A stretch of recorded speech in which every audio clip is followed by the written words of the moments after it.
And welcome back to another BobBlast. Hi, I'm Bob Burridge, and this one is all about a wonderful, simple little lesson that I think we should all be practicing. It's all about how to paint a simple glass, like a glass vase or a glass martini or something like that. But there's some basic things you need to learn to do and practice.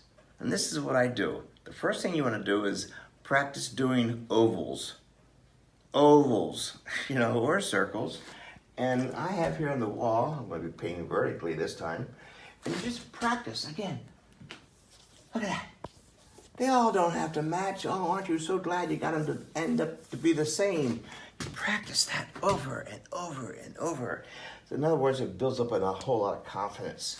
But when it comes time to do an oval, oh man, that's good enough. This is the painting. This is not mechanical engineering where you use those templates. One of the things I wanted to point out to you on this, when you do an oval, guess what? It's the same oval, the same arc as the bottom. It's the same. That's the only reason I'm really bringing this to everyone's attention, because what happens when you go to do the water? It's the same.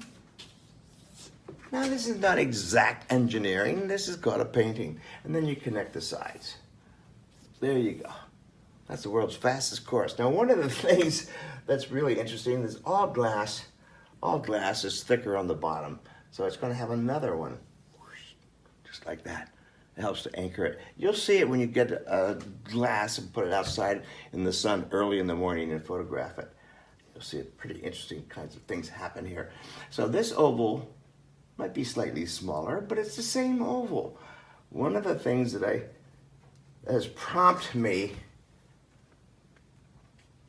to do this video is I've seen so many wonderful painters come down. They're so lucky they get that part. Oh yeah, I got the water. And then they do this. Go back and look at some of your paintings. I know you did that.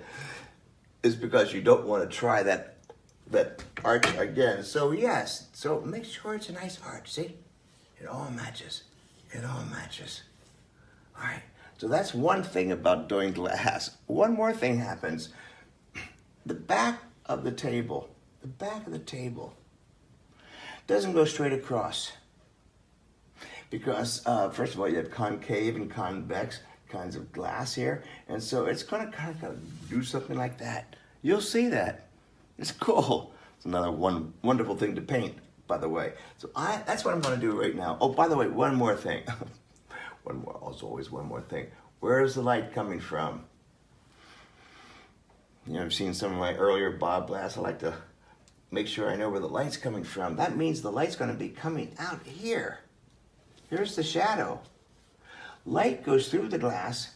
It really does. Goes through the glass and comes out in this little white little hot spot. You'll see it in the shadow. I call them little hot spots. Like great. You see? So you'll see this in your photographs. So let me go ahead and do a whole painting right now using just black and white, painting a simple glass.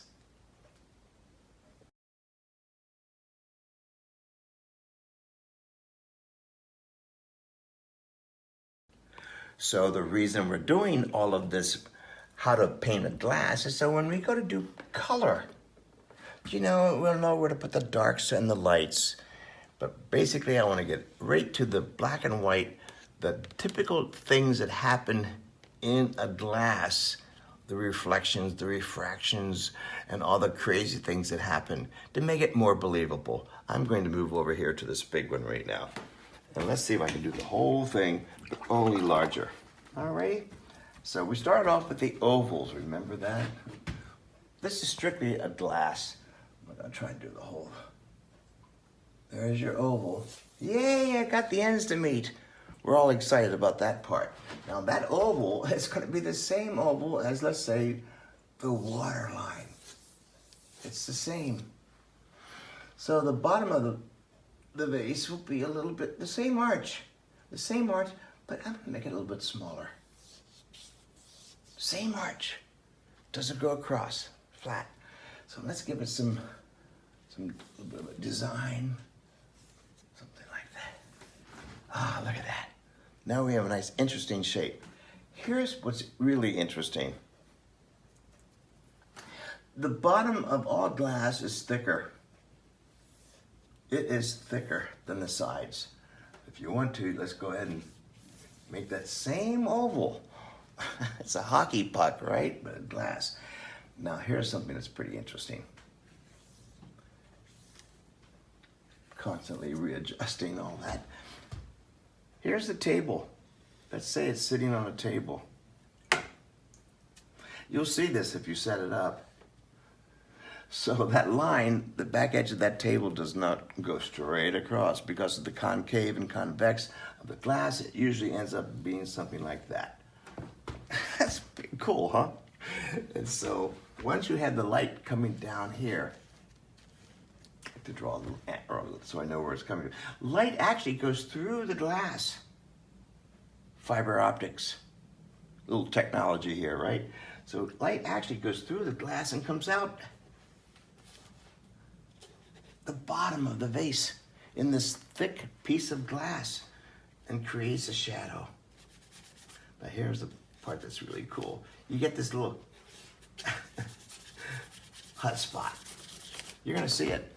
You'll see it, especially when you put a strong light on one side over here like this.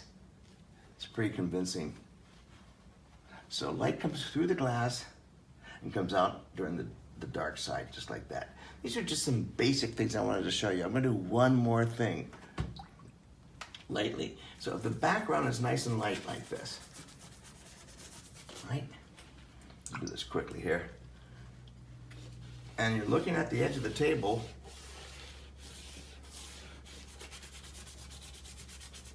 there's the edge of the table, believe it or not, right? And it continues on over here.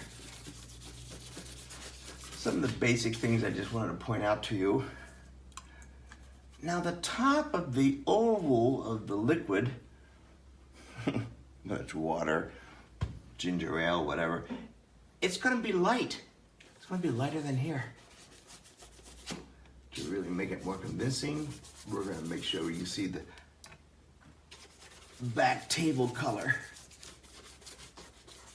through all of this. I'm doing this quickly, of course. Just get the point across. But you can see here that, wow, yeah, that's nice. It's fun. And it doesn't have to be as dark as the background because you're looking through 2 layers of water. And you're looking back in here. You see how it starts to become much more painterly. I can keep on going, but I think you get the idea. So when you do painting of a glass or a vase or a martini glass or a vase of some sort, make sure that the ovals all start matching.